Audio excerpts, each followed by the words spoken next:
Assalamualaikum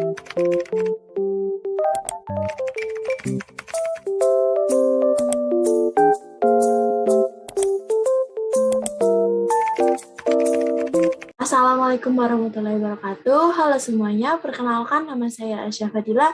Saya adalah mahasiswa Manajemen Bisnis Telekomunikasi dan Informatika dari Telkom University angkatan 2020 dari kelas MB4410 dengan NIM 14.012.04086. Oke, di sini saya akan membahas mengenai leverage. Jadi, topik pembahasan kita yang pertama ada pengertian resiko keuangan dalam bisnis, yang kedua ada pengertian leverage, yang ketiga ada operating leverage, yang keempat ada financial leverage, dan ada total leverage. Oke, selanjutnya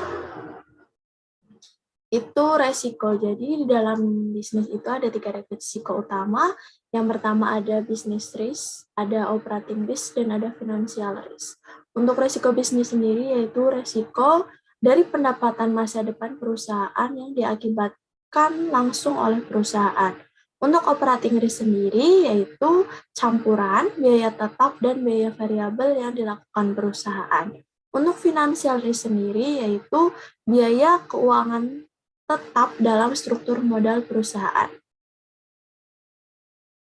Jadi, risiko bisnis ini akan mempengaruhi 4 hal. Yang pertama, stabilitas perekonomian dalam negeri, stabilitas perekonomian luar negeri, siklus bisnis, dan tekanan persaingan. Untuk risiko operasi sendiri ada 2. Yang pertama, risiko operasi ini meningkat ketika perusahaan mengeluarkan lebih banyak biaya tetap daripada variabel biaya. Yang kedua, alat utama untuk mengevaluasi risiko operasi adalah analisis titik impas. Oleh karena itu, selanjutnya kita akan membahas mengenai analisis break even. Apa sih analisis break even atau titik impas? Yaitu kuantitas impas jumlah unit yang harus dijual perusahaan sebelum mulai memperoleh laba.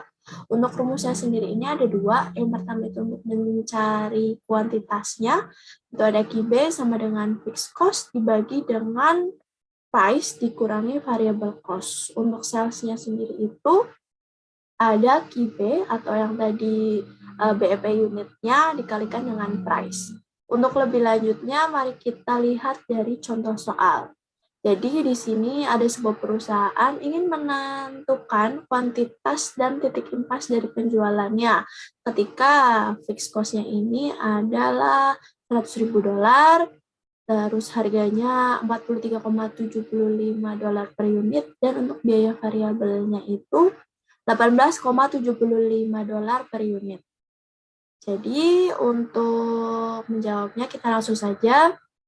Yang pertama itu kita mencarikan BEP unitnya. Itu ada fixed cost dibagi dengan price dikurangi variabel. Itu 100.000 dibagi dengan 43,7 dikurangi 18,75, yaitu 4.000 unit. Untuk sales-nya atau harganya yaitu ada QB yang tadi kita udah hitung, yaitu 4.000 unit dikalikan dengan price-nya itu ada 43,75. Jadi hasilnya adalah $175.000. Jadi BEP unitnya yaitu sebesar 4.000 unit dan untuk harganya yaitu $175.000. Oke. Selanjutnya yaitu apa sih leverage? Leverage itu mengacu pada efek biaya tetap terhadap return yang diperoleh oleh para pemegang saham.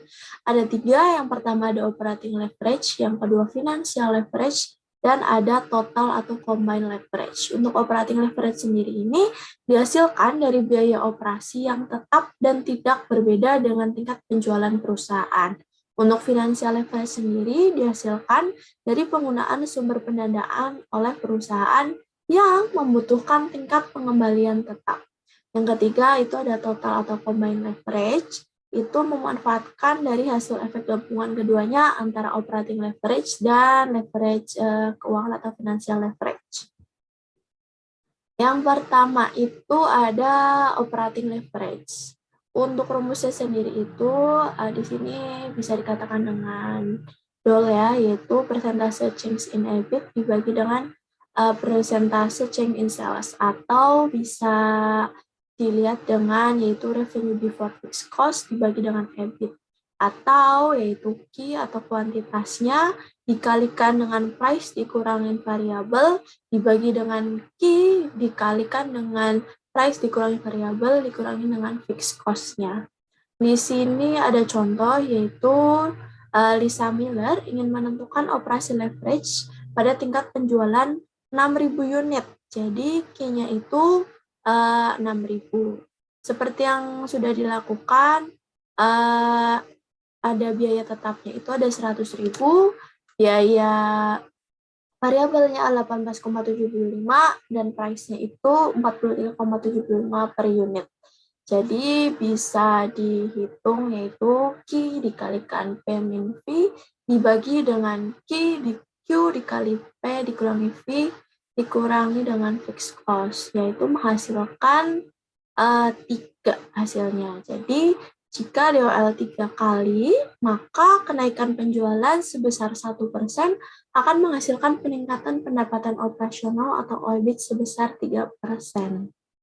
Ya, untuk selanjutnya, yaitu financial leverage. Untuk contoh soalnya ini, yaitu sebuah perusahaan mengharapkan EBIT $10.000, memiliki obligasi 20.000 dengan tingkat kupon tahunan 10%, dan penerbitan 600 lembar saham preferen. Dividen tahunannya $4. Perusahaan juga mempunyai 1.000 lembar saham biasa yang beredar dan tarif pajak perusahaan 40%. Untuk rumusnya sendiri kurang lebih sama ya. Lah, tapi untuk bedanya di sini ada EBIT dibagi dengan EBIT dikurangin 1 dikurangin dengan PD dibagi 1 min T. Untuk hasilnya sendiri di sini ada 2,5. Jadi jika DVL-nya ini 2,5 kali, maka kenaikan pendapatan operasional sebesar 1% akan menghasilkan peningkatan laba per saham sebesar 2,5%. Ya, untuk selanjutnya yaitu ada total leverage, yaitu di sini ada rumusnya itu ada Q dikalikan dengan price dikurangin variable cost lalu dibagi dengan Q dikali price dikurangin variabel lalu dikurangi dengan fixed cost dikurangin dengan I dibagikan dengan PD dibagi 1 min T. Di sini ada contoh soalnya, yaitu sebuah perusahaan mengharapkan penjualan 20.000, jadi Q-nya itu 20.000. Dengan harga per unitnya itu $5, jadi untuk price-nya itu 5, dan harus memenuhi persyaratan, yaitu biaya variabelnya itu ada $2 per unit, biaya tetapnya ada $10.000, bunganya 20.000, dan dividen saham preferen sebesar 12.000. Perusahaan berada dalam kelompok pajak 40% dan memiliki 5.000 saham biasa. Oke, untuk hasilnya sendiri ini yaitu 6. Jadi untuk total leverage ini ada 6 ya. Oke. Mungkin itu yang bisa saya sampaikan, kurang lebihnya mohon maaf bila ada penjelasan yang masih kurang atau salah dalam penjelasan, mohon dimaafkan. Terima kasih. Wassalamualaikum warahmatullahi wabarakatuh.